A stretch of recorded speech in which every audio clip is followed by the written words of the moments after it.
사랑하는 서문교 성도님들 안녕하세요. 10월 15일 금요일 아침 말씀 시간입니다.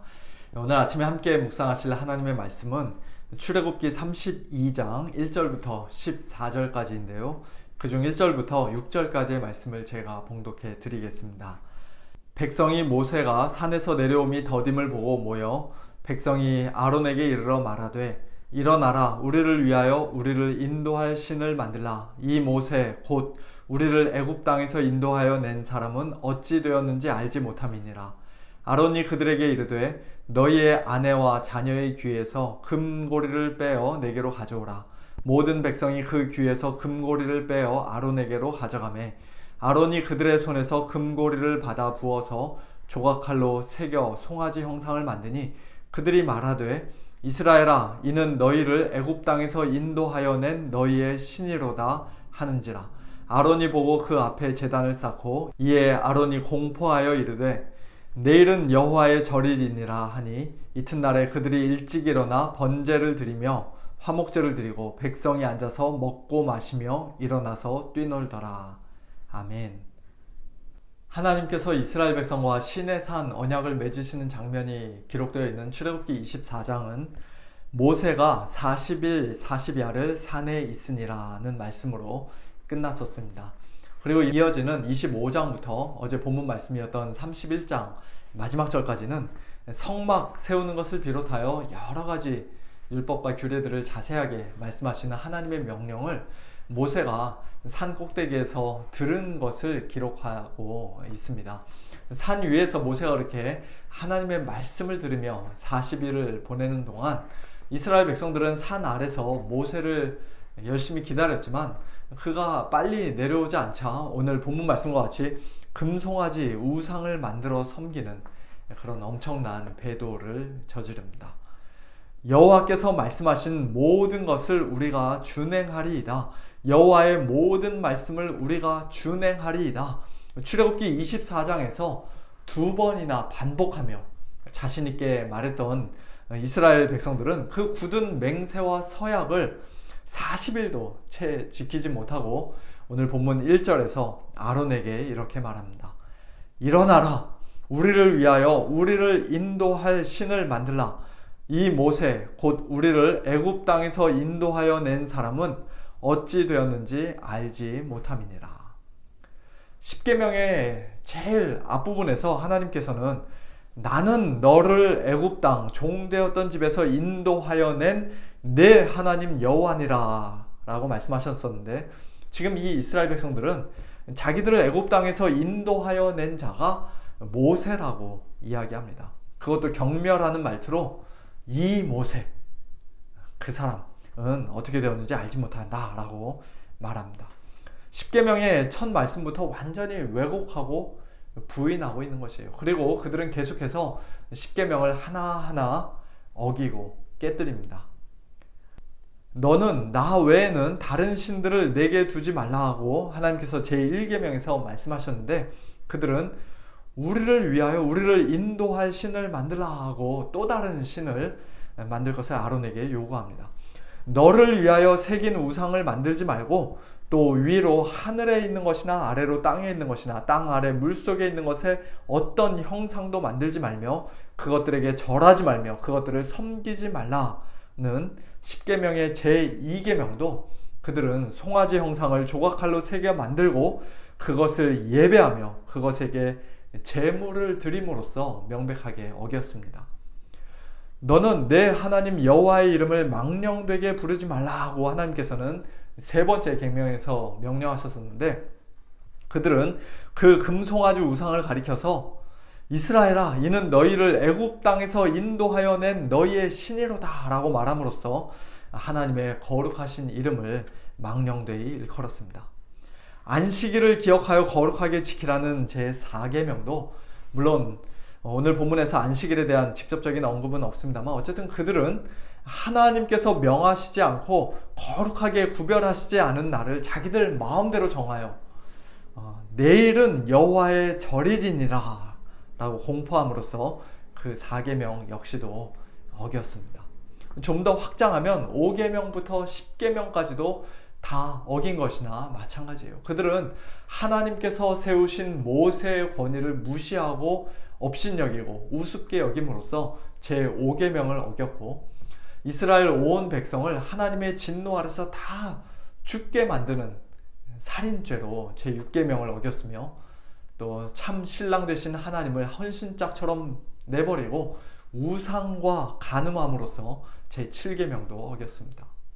금고리를 빼어 가져오라고 백성들에게 말하고 그것을 엉뚱한 데 사용함으로써 도둑질하지 말라는 제8계명을 어겼고, 우상을 하나님이라고 속여 거짓 증거함으로써 제9계명을 어겼으며, 여호와 하나님 한 분만으로, 하나님의 말씀만으로 만족하지 못하고 자기들이 눈으로 볼 수 있고 손으로 만질 수 있고 자기들 마음대로 쉽게 조정할 수 있는 그런 거짓된 신을 탐내고 더 좋아했으므로 마지막 제10계명도 어겼습니다. 하나님의 모든 계명을 순식간에 다 어긴 것이에요. 내일 본문인 19절 말씀을 보니까 모세가 10계명 두 돌판을 산 아래로 집어던져 깨뜨리는 장면이 나오는데요. 하나님과 맺었던 그 신에선 언약, 모세 언약, 율법 언약을 이스라엘 백성들은 겨우 40일도 제대로 지키지 못하고 완전히 산산조각 다 깨뜨려 버린 것입니다. 이 모든 일의 원인은 무엇보다도 이스라엘 백성들의 마음이 부패했기 때문입니다. 그들의 목이 뻣뻣하고 곧았기 때문입니다. 완악했기 때문이죠. 그리고 그와 같은 마음의 부패함과 완악함은 하나님의 계명을 어기고 언약을 깨뜨리는 것에 그치지 않고 즉시로 예배의 타락으로 이어지는 것을 우리가 오늘 본문 말씀을 통해 보게 됩니다. 이튿날에 그들이 일찍 일어나 번제를 드리며 화목제를 드리고 백성이 앉아서 먹고 마시며 일어나서 뛰놀더라는 오늘 본문 6절 말씀은 사실 외형적으로만 보면 출애굽기 24장에서 이스라엘이 하나님과 언약을 맺을 때 하나님께 드렸던 그 참된 예배와 굉장히 비슷합니다. 출애굽기 24장에서도 모세가 이른 아침에 일어나 산 아래에 제단을 쌓았고 여호와께 소로 번제와 화목제를 드렸으며, 또 모세와 아론과 백성의 지도자들이 시내 산에 올라가 하나님을 뵙고 그 앞에서 먹고 마셨습니다. 오히려 일어나서 뛰놀더라 라는 말은 출애굽기 24장의 그 참된 예배에서는 찾아볼 수가 없고 오직 오늘 본문에만 기록되어 있는 표현입니다. 즉 겉으로는 거짓된 예배가 참된 예배보다 훨씬 더 열광적이고 열정적이고 활기차 보일 수 있고 사람의 마음을 크게 흥분시킬 수도 있다는 것이에요. 하지만 겉으로 아무리 비슷해 보여도, 오히려 가짜가 더 진짜인 것처럼 보여도 오늘 본문에서의 이 예배는 거짓된 우상 숭배에 불과했습니다. 참되고 유일하신 여호와 하나님께 올바른 방식으로 올려드린 예배가 아니었습니다. 하나님을 경외하는 마음으로 드린 예배도 아니었고 하나님께서 정하신 절일에 드린 예배도 아니었습니다. 모든 것이 다 그저 우리를 위하여, 즉 자기 만족을 위하여, 자기들의 유익을 위하여 행하고 버렸던 하나의 종교의식에 불과한 것이었습니다. 자기들의 부패한 마음을 따라 방자하게 드린 우상 숭배에 불과한 것이었습니다. 그러니 하나님께서 진노하신 것은 너무나도 당연한 일이었죠. 오늘 본문 뒷부분에 나오는 모세의 중보 기도가 아니었다면 이스라엘 모든 백성들은 하나님의 진노를 받아 여기서 한꺼번에 다 죽을 수도 있었습니다. 이스라엘 백성들의 그 마음의 부패함과 완악함은 홍해가 갈라지는 것을 눈으로 보았다고 해서 해결되지 않았습니다.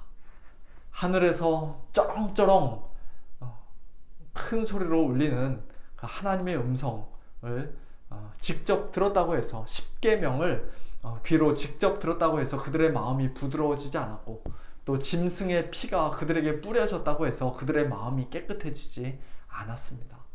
심지어는 40년 광야 생활 내내 날마다 하늘에서 내려오는 만나를 먹었어도 그들의 마음은 절대로 바뀌지 않았습니다. 오직 예수 그리스도의 십자가 보혈만이 우리의 부패한 마음을 정결하게 우리의 완악한 마음을 부드럽게 바꿀 수 있는 줄로 믿습니다. 우리 안에 내주하시는 성령님만이 우리의 마음을 완전히 새롭게 변화시켜 주실 수 있는 줄로 믿습니다. 오늘 저와 여러분은 십계명 두 돌판처럼 얼마든지 깨뜨려질 수 있는 옛 언약을 하나님과 맺은 자들이 아니라 다시는 깨지지 않는 영원한 새 언약을 예수님의 피로 맺은 자들입니다. 새 언약 백성인 저와 여러분에게 하나님께서는 이미 맑은 물을 뿌려서 정결하게 하시되 우리의 모든 더러운 것에서와 모든 우상 숭배에서 우리를 정결하게 하셨습니다. 또 새 영을 우리 속에 두시고 새 마음을 우리에게 주시되 우리의 육신에서 굳은 마음을 제거하시고 부드러운 마음을 주셨습니다. 또 하나님의 영이신 성령을 우리 속에 두셔서 우리로 하여금 이제는 하나님의 율례를 행하고 하나님의 규례를 지켜 행하는 그와 같은 자들이 되게 하셨습니다. 내가 그들의 악행을 사하고 다시는 그 죄를 기억하지 아니하리라는 완전한 죄사함의 약속도 하나님께서는 이 새 언약 안에서 우리에게 주셨습니다. 이스라엘 백성들에게는 먼 훗날에 있을 약속으로 주어졌던 이런 놀라운 은혜와 특권이 오늘 저와 여러분에게는 예수님 안에서, 성령님 안에서 이미 실현되었고 실제가 된 것입니다. 그러므로 이제 우리는 매일 매순간 새 언약 백성답게 살아야 합니다. 매주일 거짓된 우상 숭배가 아닌 영과 진리로 하나님 아버지께 참된 예배를 드려야 합니다. 앉아서 먹고 마시며 일어나서 뛰놀던 옛 이스라엘 백성들, 금송아지를 만들어 놓고 우상 숭배하던 이스라엘 백성들과는 완전히 달라야 하는 것이에요. 모세 율법 아래에 있던 옛 언약 백성들보다 훨씬 더 성숙하게, 훨씬 더 온전하게, 훨씬 더 큰 기쁨과 자원하는 마음으로, 훨씬 더 풍성한 감사로 참되신 여호와 하나님만을 바르게 섬기고 예배하며 또 형제를 뜨겁게 진실하게 사랑하는 복된 저와 여러분, 그리고 우리 서문 장로교회가 될 수 있기를 예수님의 이름으로 축원합니다. 함께 기도하겠습니다. 하나님 아버지 감사합니다. 하나님의 은혜가 아니었다면 저희 역시도 다 우상 숭배하며 범죄하다가 하나님의 진노를 받아 죽을 뻔하였던 옛 이스라엘 백성들과 똑같이 참 비참한 자들이었지만 그런 저희들을 예수님의 피로 맺은 새 언약 백성 삼아주셔서 저희의 부패한 마음과 또 모든 더러운 죄를 깨끗이 씻어주시고 저희 안에 새 영과 새 마음을 넣어주시며 저희 속에 하나님의 영 성령을 두시는 그와 같은 놀라운 특권과 은혜를 받아 누리는 자들 되게 하시니 참으로 감사합니다. 하나님의 법이 깨어질 수 있는 돌판이 아니라 마음판에 새겨진 새 언약 백성답게 이제 이 땅에서 날마다 기쁨으로, 자원함으로, 감사함으로 하나님을 섬기며 형제를 진심으로 사랑하는 저희 모두가 되게 하여 주시옵소서. 우리 서문교회의 예배가 그저 우리 자신만을 위하여 마음대로 방자하게 행하는 그런 거짓된 우상 숭배가 아니라 정말로 예수님 안에서, 성령님 안에서, 진리 안에서 하나님께 기쁨이 되고 하나님을 영화롭게 하는 믿음의 예배, 참된 예배가 되게 하여 주시옵소서. 사랑하는 우리 성도님들 가운데 오늘도 육신적으로 연약하고 경제적으로 또 힘들고 여러 가지 어려운 상황 가운데 신음하는 우리 성도님들 많이 계십니다. 하나님 아버지, 우리 성도님들 오늘도 기억하여 주시고 찾아가 주시고 위로하여 주시며 능력의 손으로 강건케 하여 주시옵소서. 하나님만이 주실 수 있는 참된 은혜와 평강으로 함께하여 주시옵소서. 감사드리며 예수님의 이름으로 기도하옵나이다. 아멘. 오늘도 하나님의 은혜 가운데 승리하시는 복된 하루 보내시길 바라고요. 내일 모레 주일 예배 때 뵙도록 하겠습니다. 안녕히 계세요.